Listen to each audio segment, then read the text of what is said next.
Week 5 of CAA football season is here. Amanda Poole alongside Rob Washburn here to break down 3 things to watch this weekend. A conference opener for Towson. The 2-2 Tigers are coming off a 3-point loss to a top 25 Youngstown State team and looking to get on the winning side when they take on Bryant. Towson head coach Pete Shinnick telling us this week he was happy with the way his guys played, but it came down to a few little things that he wants to clean up in CAA action. The Tiger offense is led by freshman quarterback Andrew Indorf, who was 18 for 29 on Saturday with 238 yards in the air, 1 touchdown, and 1 interception.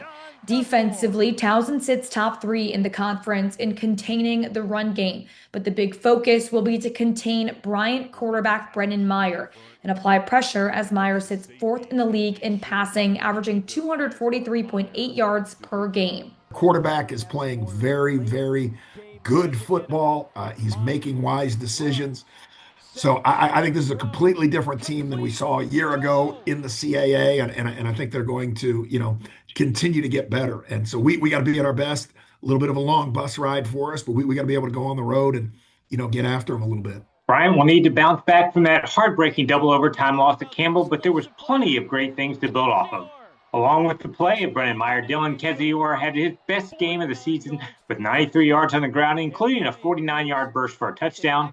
The Bulldogs' defense forced 4 turnovers, and highlighted by a pick 6 from Liam Lindo, and Kalijah Williams broke loose for a 102-yard kickoff return. The key for Brian on Saturday will be in the trenches and whether they can handle Towson's size and strength on the offensive and defensive lines. They've got size up front on both sides of the football. I don't know if they've got anybody that's under 300 pounds on either side of the line. And they're going to present some big physical challenges for us that hopefully those 2 FBS games prepared us for up front. And we've got to be physical. We've got to strain. We're going to have to strain on the line of scrimmage, for 4 quarters in order to have an opportunity here. Kickoff set for 1 p.m. on Saturday at Bryant.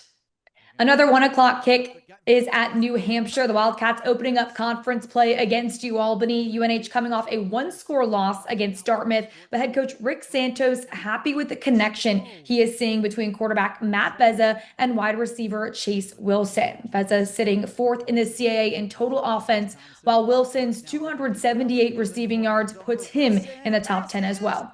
Limited chances he's had to kind of make those plays vertically. He's taken advantage of it. And obviously Matt's put the ball on him. But, I just think quick, first level release, his ability to stack people. He's got elite speed for this level. He's a great young man too. He's got an awesome personality, practices really well. So it's someone that you root for. And he's emerged as a really good leader and one of the best players that we have on our team right now. Santos saying Saturday will be a battle against the Great Danes. So Wildcats taking on the number 2 passing defense in the CAA as UAlbany is holding teams to an average of 139 yards through the air, while the Wildcats are averaging 225 passing yards each week. UAlbany got a tremendous performance from its defense in earning a 13-10 victory over Cornell last Saturday. The Great Danes held the Big Red to 260 total yards and didn't allow a touchdown until the game's final 4 minutes. It all starts with senior linebacker Ron Holmes, who's recorded double-digit tackles in UAlbany's last 3 games and has 47 for the season. Another key for the Great Danes will be having success running the ball, and JoJo Uga is coming off a 126-yard effort last week. It's New Hampshire. They've kept me out of the playoffs a couple times in my career, and I'll never forget that. But, Rick does a good job. He gets his guys motivated. They play with great discipline. They're always really physical and strong, and they're well coached. So, we got our work cut out for us, but, that's CAA football. Every week's going to be a battle. Kickoff set for 1 p.m. on Saturday at New Hampshire. Now to round out our 3 things, we're looking at Elon's conference opener against Hampton. The Pirates are coming off a 34-7 loss against Howard, where head coach Trenton Boykin said there are no moral victories, emphasizing the team's determination to win. But now it's about finding new ways to put points on the board. The CAA's leader in rushing yards per game was without its top running back, Jaquan Snipes, last week. Pirates saw 3 different quarterbacks get action as Coach Boykin searches for a way to get back into rhythm this weekend. They kept us, off schedule And for us, we take pride in staying on schedule. And when they get you to the 2nd and 10 and 3rd and 9, it kind of keeps you from kind of keeping your playbook how we would like to keep it. So, credit to them, but we have to be able to manufacture ways to do what we do best. Elon suffered a late night loss at ETSU last week, but is looking to extend its winning streak to 5 in CAA play after a challenging non-conference slate that included 3 road games.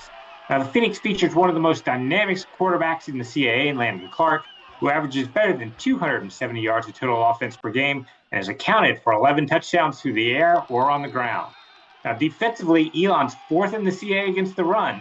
Linebacker Brody Carroll leads the team with 30 tackles and 6.5 tackles for loss. When we talked as a team in that locker room out in Jackson City, hey, listen, that's over. That's done. It's a new season now. It's CAA play.